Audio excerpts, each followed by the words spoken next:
I don't eat sugar. Why is my blood sugar so high? You're doing everything right. You're giving up sugar. You skipped the bread. You haven't had a dessert in quite some time. Yet you look at your blood test and it's like, what's going on? My blood sugar is high. Your doctor might even look at you like you're cheating when you're really not. Let me show you what's going on. There's one piece of this puzzle that a lot of people don't even know about. Most people think that their blood sugar is a result of what they eat, right? Sugar, starches, etc. Yet that's only half the story. I want to introduce you to your liver. Your liver has 500 functions.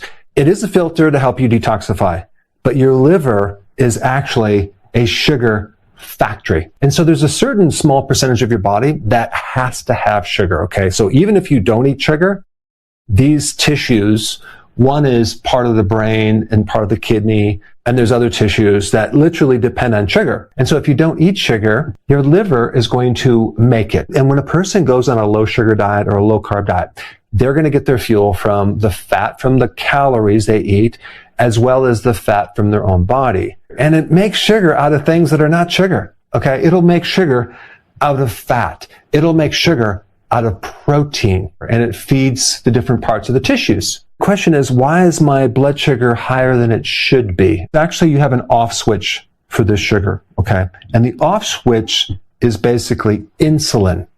If there's not enough insulin, your liver is going to be a sugar factory. Now, wait a second. That's kind of conflicting information, because if I'm not eating carbohydrates, I'm not going to stimulate insulin.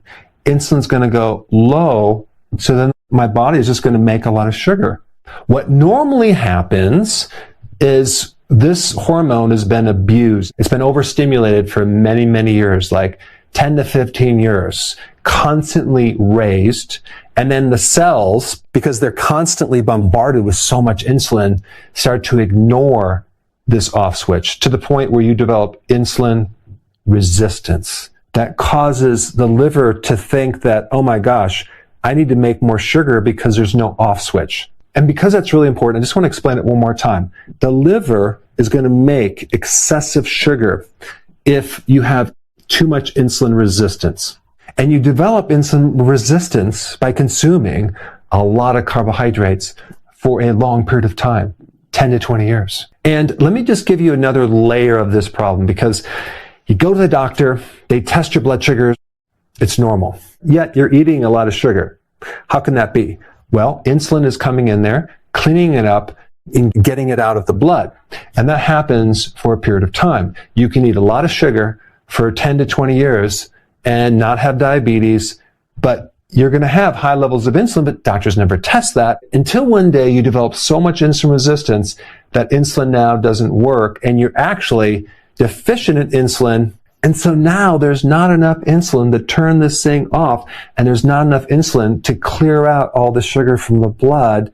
So now the glucose starts going higher. What's interesting in a diabetic is 80% of the sugar in their blood is coming from this guy right here.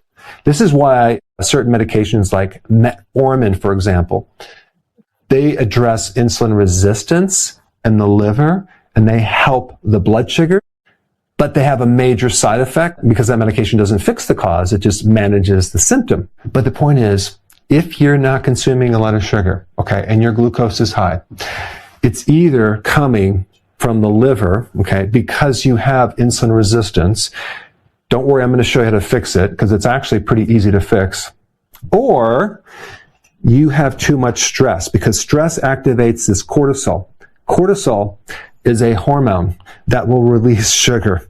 So what happens when someone has too much cortisol, especially even when they take cortisol as a medication, prednisone, you can really jack up the blood sugar to the point where the person can even become a diabetic, because you're just releasing so much sugar. Now, one little piece of this puzzle is that if you wake up in the morning and test your blood sugar and it's high, yet you didn't eat sugar the day before, that is something called the dawn phenomenon. And that really is a problem with this right here. In the morning, right around 8 o'clock, you have the biggest spike of cortisol. So cortisol is contributing to it. In reality, to have this dawn phenomenon, chances are you've had insulin resistance for a long time. probably didn't know it because you never checked your fasting insulin. But if your blood sugar is high in the morning and you're not eating sugar, it's the liver. You have too much insulin resistance in your liver, and there's just no off switch, so the body's just making more and more and more,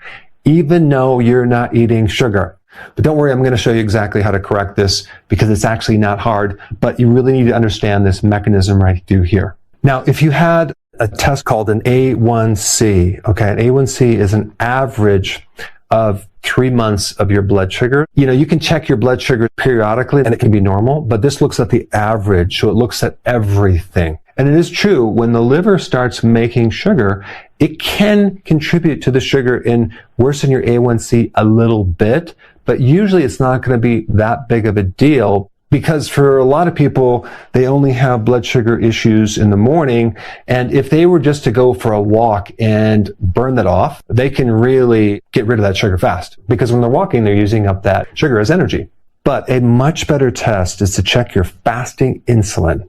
You want it between 2 and 6. You don't even want it like 7 or 8. Okay, that's kind of like in the risk area. And if it's like 12 or more, you definitely have some strong insulin resistance. But that's a really good test to see kind of where you're at.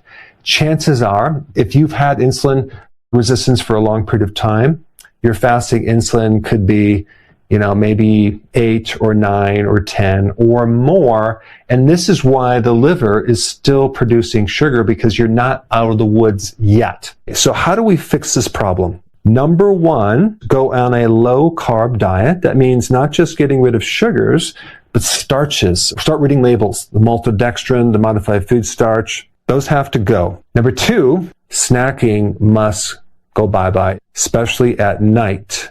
I mean, it's really bizarre to me that someone would need a meal, okay, and then they would need to eat an hour and a half later. They just ate.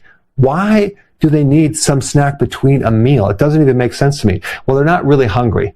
It's really called a dopamine hunger, where it's not a true hunger. It's more of like these foods are making you addicted. If you were to eat at a Chinese restaurant with a lot of MSG, rice, things like that, and I know for me, an hour and a half later, I'm hungry. Like, am I really hungry? No. It's actually coming from either a blood sugar issue or this dopamine thing. This is why you must not snack between meals. Have 2 to 3 meals. I would recommend just doing 2 meals. Skip the breakfast, okay? And nothing else in between those meals. So you eat at 12 and then at 6. Right after you eat, kitchen is closed. You must bring with you to the grocery store a list of foods that does not have on it any junk foods or snack foods. Most ultra-processed foods fall into this category of snacks. I know this is hard to believe, but when you go into a grocery store, they actually have entire rows of snack foods. I'm not kidding. They'll have an entire row of chips, and then crackers, and then cookies, and then snack bars, and all these different snacks, right? I mean, before the 1970s, we didn't snack because it would ruin your appetite. And then all of a sudden, we got into this 5-6 meals a day thing, and it just got out of control. And number 3, focus on lowering stress because that definitely contributes. Getting a good night's sleep is going to be essential.